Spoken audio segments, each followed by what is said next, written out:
Quando o Infracast surgiu, há exatos 2 anos atrás, a minha ideia e do Fernando, que foi quem criou o podcast comigo, era de trazer alguma luz sobre as coisas que aconteciam dentro da administração pública, em especial relacionado aos projetos de PPPs e concessões.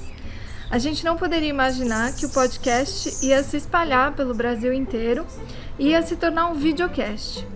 A gente foi conquistando uma audiência super interessante e uma surpresa pra gente foi que as procuradorias espalhadas por vários estados e vários municípios são grandes ouvintes do Infracast, o que nos deixa muito felizes. A gente começou então a interagir com os nossos ouvintes e muitos dos pedidos que a gente começou a receber era de termos mais entrevistas com procuradores e com um olhar da procuradoria sobre os temas, os mais diversos temas que recheiam as pautas das PPPs e concessões no Brasil. Foi aí que surgiu a ideia, então, conversando com uma procuradora super experiente e muito protagonista, de a gente fazer o Noite Adentro com Saneamento.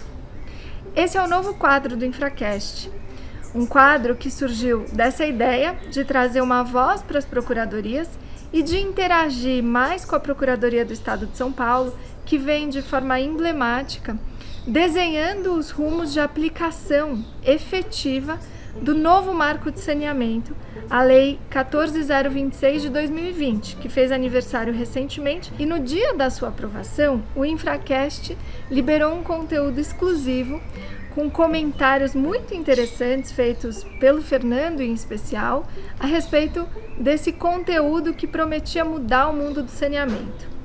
Hoje, então, a gente fez uma nova edição desses comentários, mais de 1 ano depois dessa lei, para ver o que de fato mudou e quais têm sido os desafios da sua aplicação.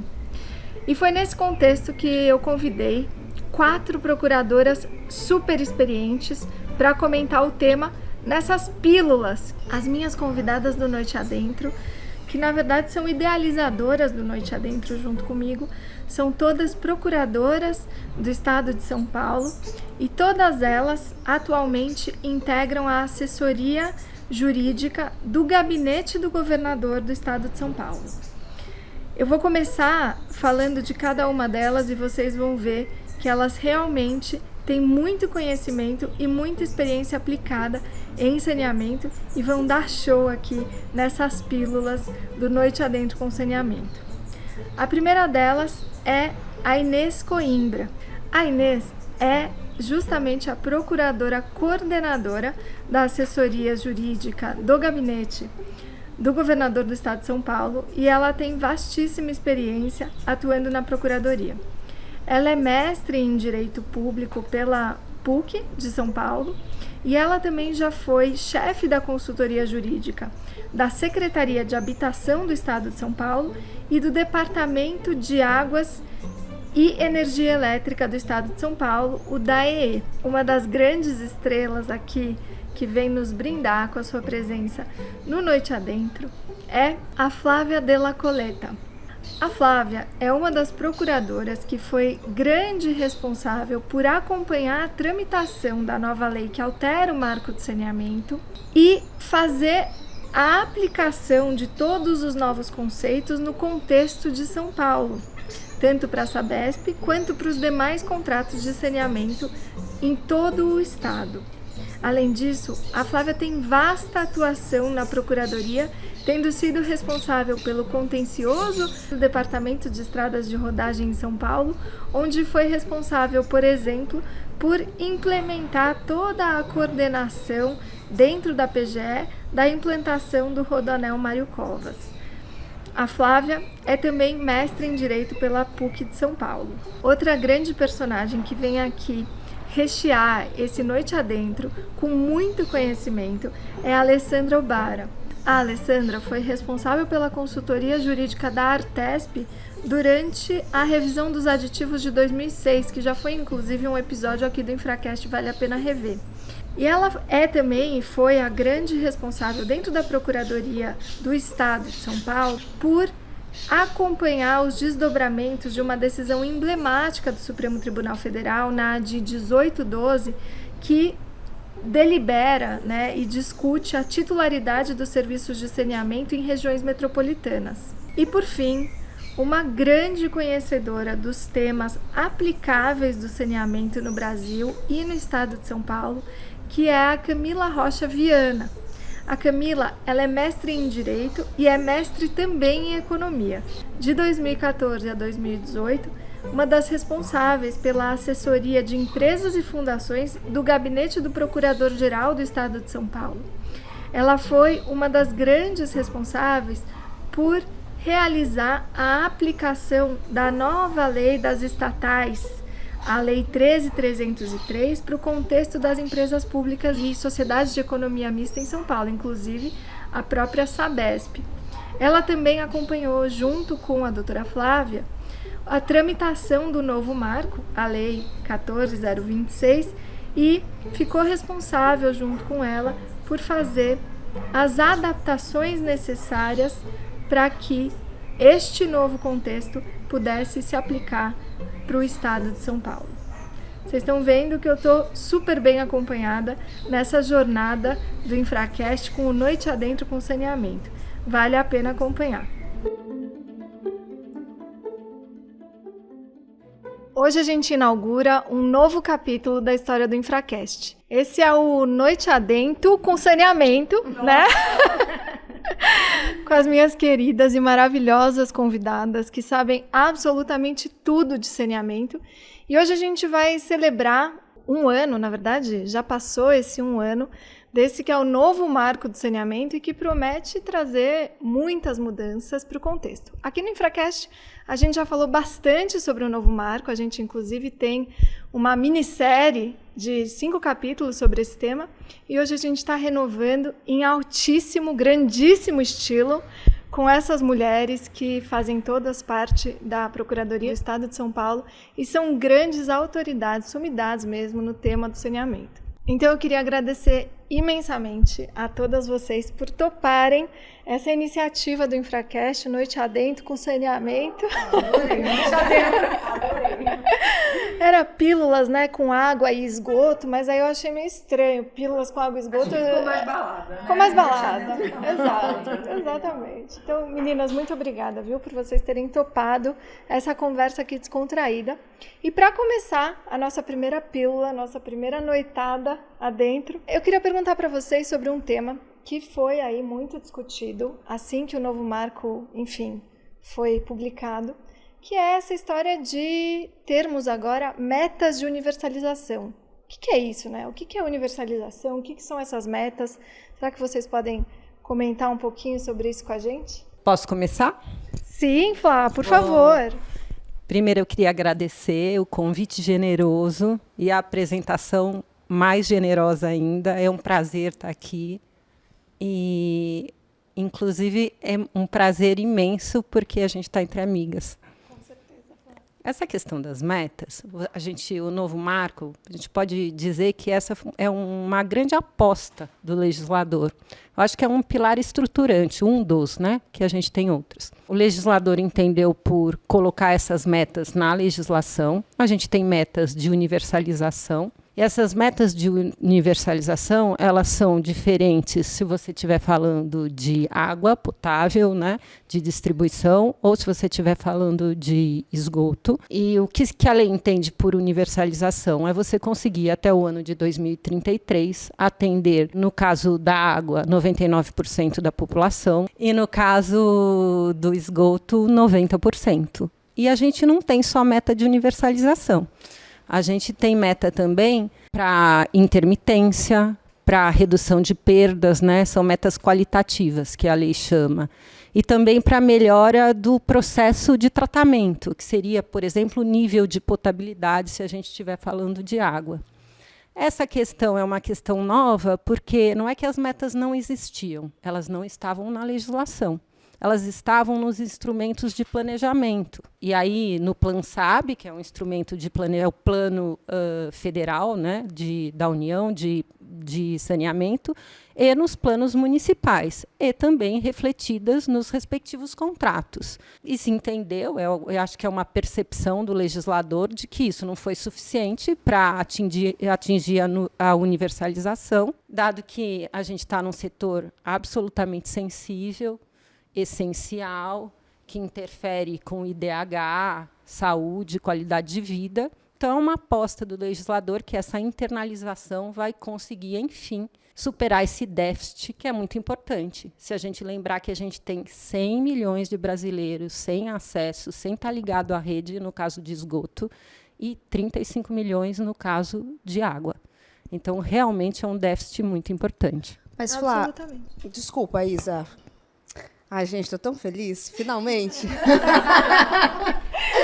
Eu estou muito feliz. Então, eu preciso fazer um adendo aqui, por favor, porque realmente, assim, a felicidade é tamanha, não só pela presença de vocês, óbvio, mas por a gente inaugurar esse cenário, né? Que nada mais, nada menos é a casa da nossa querida e maravilhosa Inês. E nos recebendo aqui. Flores, amores, quadros, arte. Essa mulher, né? Além de ser essa procuradora incrível, ela estuda a história da arte. Vamos combinar? É muito sucesso. Não, é uma delícia, né, ter amiga? Mas olha, eu queria fazer só uma interrupção aqui. Tudo bem, eu acho que é uma questão, a questão do saneamento é uma questão delicada, uma questão que se vem tentando resolver há muito tempo. Agora, faz sentido que essas metas estejam dispostas em lei? Elas não são muito ousadas, ainda considerando o prazo que foi proposto pelo legislador? Se a gente retomar um pouco, tirar alguns exemplos de prazos que foram colocados na lei e descumpridos. Então, a própria legislação que tratou de resíduos sólidos, quando falou que era preciso dar uma alternativa sustentável para os lixões, e que esse prazo vem sendo prorrogado, e o novo marco legal prorroga mais uma vez. Metas que são idênticas para todo o país, que desconsidera realidades regionais.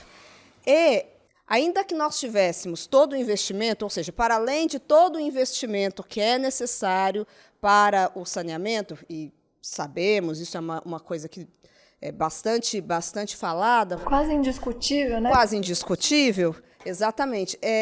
O país está preparado, em termos de estrutura da sua cadeia produtiva, para absorver todo esse investimento que suponhamos que seja feito neste prazo, no mesmo prazo, especialmente considerando agora um cenário pandêmico, ou, se Deus quiser, pós-pandêmico, mas que a gente tem sentido tantas deficiências e a escassez de tantos insumos. Não quero ser pessimista. Não é isso. Ótimo, é isso mesmo.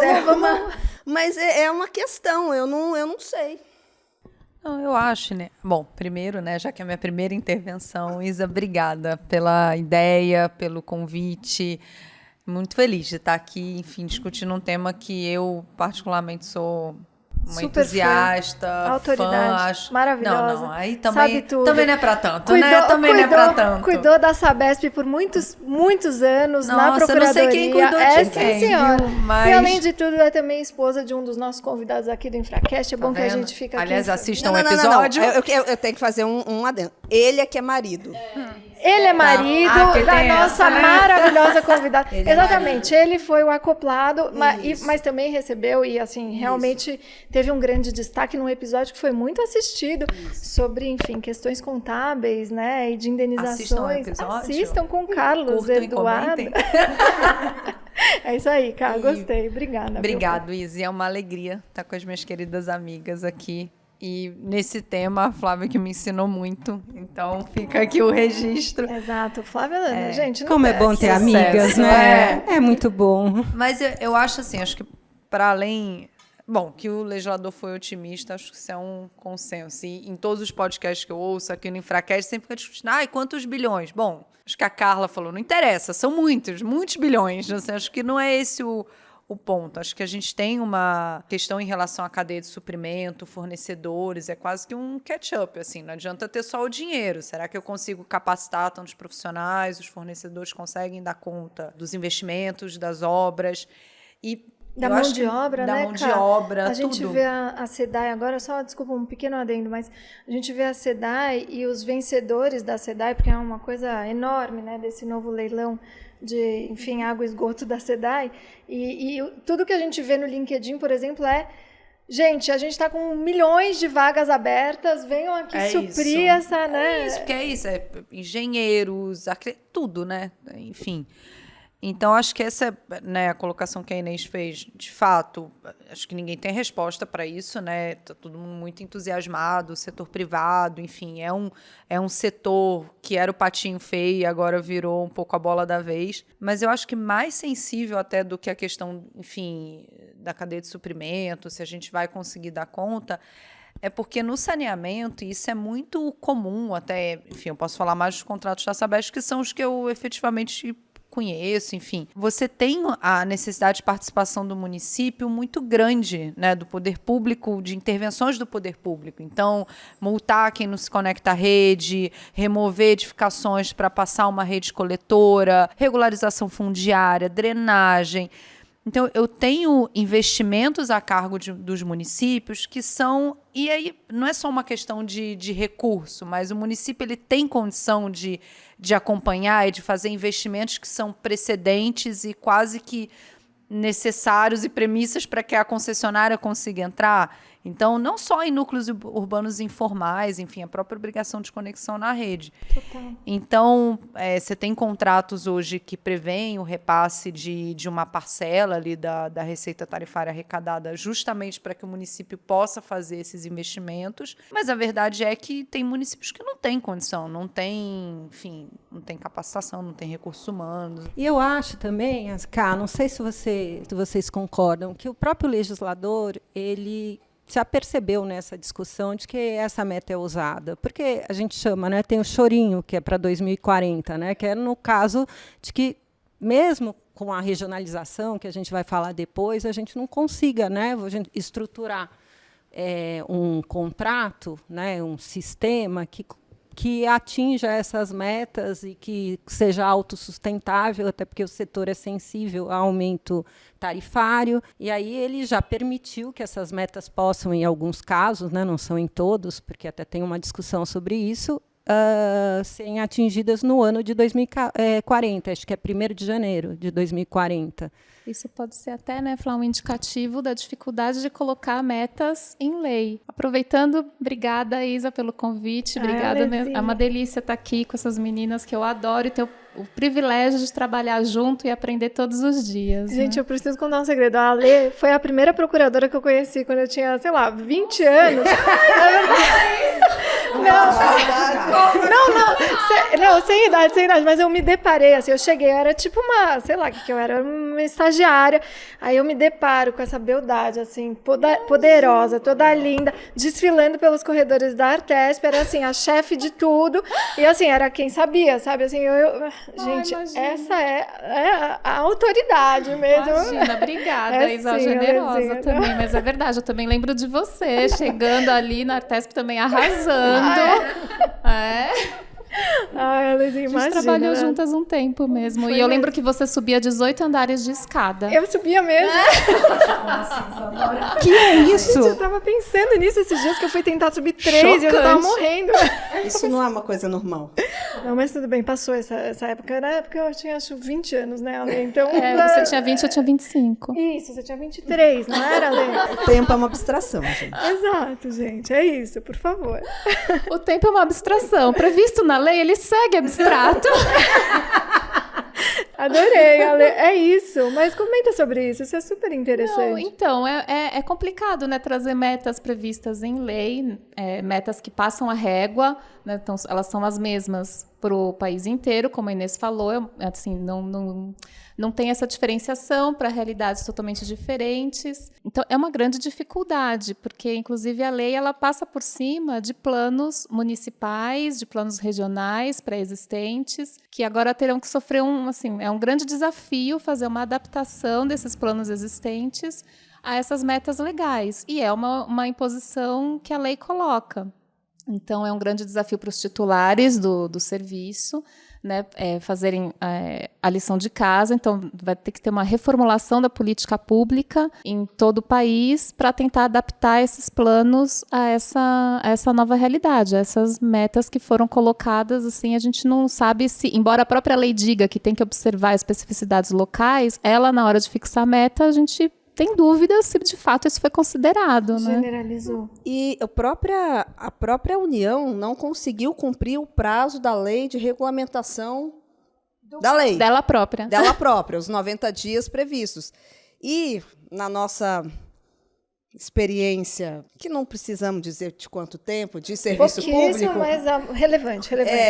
E eu acho que essa experiência que nos autoriza, de certa forma, a trazer essa preocupação de que prazos legais, embora sejam postos com a maior das boas intenções, e talvez tenham que ser postos mesmo, porque é preciso ter se mexer de alguma forma. Algum target, ainda que seja para, enfim, né, para fazer a roda começar a girar.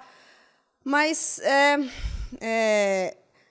a gente já viu muitas vezes isso acontecer e é um desafio. É, no mínimo, um desafio. E é uma meta igual, um prazo igual para um país muito diferente. E os contratos antigos? Eu quero dizer, os contratos que foram celebrados sob a égide do antigo novo marco 11445, que continua sendo o marco, né, mas agora alterado pela nova lei, como disse a Cá, 14026. Como ficam esses contratos? Como eles se adaptam a essas novas metas, né?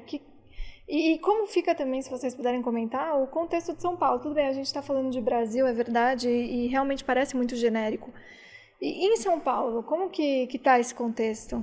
Bom, esses contratos, para eles serem considerados válidos, eles vão ter que ser aditados, adequados, vão ter que internalizar essas metas até 2022.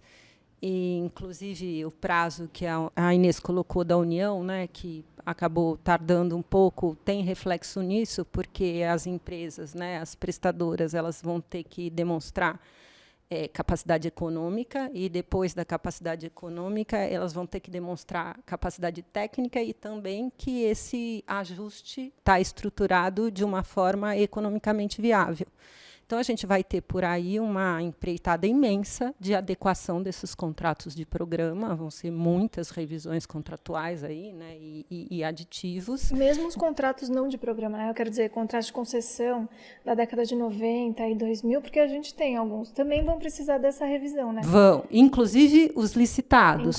A legislação traz, né, um tratamento um pouco diferente, até uma polêmica que acho que fica para a próxima pílula. E com relação aos contratos firmados antes, né, do que a gente chama de marco legal, né, não novo marco legal, de 2007, eles, pela legislação, são considerados válidos, né, se eles tiverem sido adequados à lei de 2007. E a gente tem, sim, contratos de concessão firmados e que vão ter que ser revisitados, aditados. Flá, e isso acho que comunica um pouco com o que a Cá estava falando, da dificuldade de você fazer um diálogo, né, com todos esses atores e stakeholders.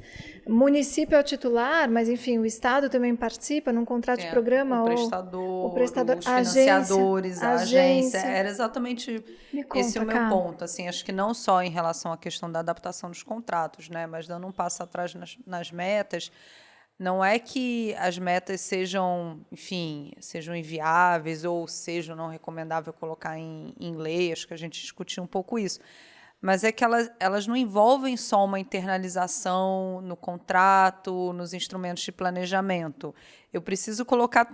Acho que o saneamento tem um pouco isso, né? Eu preciso colocar todo mundo na mesma mesa, quase que fazer uma constelação Vamos trazer familiar. aqui, né, Cá? Vamos trazer aqui. Vamos lá, financiador, a agência que vai ter que olhar o aditivo, o prestador, o município, o Estado, porque essa questão também não está muito bem resolvida. A União, que por meio de alocação de recurso federal também tem muito poder nessa caneta. Então, isso porque a gente ainda nem falou das regiões metropolitanas. Não, nossa, calma. Esse é o elefante branco, né, que está passando aqui atrás. Já.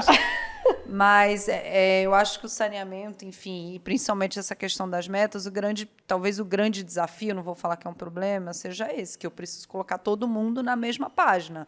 Não basta só que o contrato contemple as metas ou que o prestador consiga financiamento, demonstre a sua capacidade econômica, no caso dos contratos anteriores à entrada em vigor do novo marco. Novo marco não, né? A gente sempre faz esse ato falho, né, da lei que alterou o marco de 2007. Enfim, eu tenho a agência, tenho o município, tenho o Estado que participa de alguns contratos, então o desafio é grande. Algum caso prático já para a gente poder ter como referência de renegociação das metas e, enfim, para que a gente possa falar para o Brasil, para os nossos ouvintes do Infracast, olha, visitem esse daqui que é uma primeira iniciativa, vamos ver se dá para eventualmente seguir como exemplo. Mas eu acho que caso prático que a gente saiba não tem ainda, pelo menos como o decreto saiu há pouco tempo vai, maio, e as empresas, pelo menos a gente pode falar mais no caso de São Paulo, né? A Sabesp ainda está aí nessa mobilização, enfim, para fazer as demonstrações dos requisitos do decreto, negociação com os municípios por conta dos termos aditivos que vão internalizar essas metas. Então, a gente ainda não sabe onde que o bicho vai pegar. Claro que já tem algumas questões, né? Como calcula essas metas, enfim, quais são, se vai dar tempo de produzir toda aquela documentação, enfim, como que a Arcesp também vai atuar. É o que eu falei, né? No final, você precisa de uma grande articulação de vários stakeholders, né? Vários atores, e a gente tem até março do ano que vem para isso ser internalizado, né? Então, work in progress. Cenas do próximo capítulo, muito bom. Próxima pílula. Próxima pílula. Até porque as consequências, né, a legislação traz que o não cumprimento das metas é causa de caducidade. Pois é, menina. É uma loucura, porque você... Bafão da lei. Bafão da lei. E a gente... Já vou dar um spoiler, né? Porque se tem alguém que viveu uma caducidade aqui emblemática, né? Sofrida.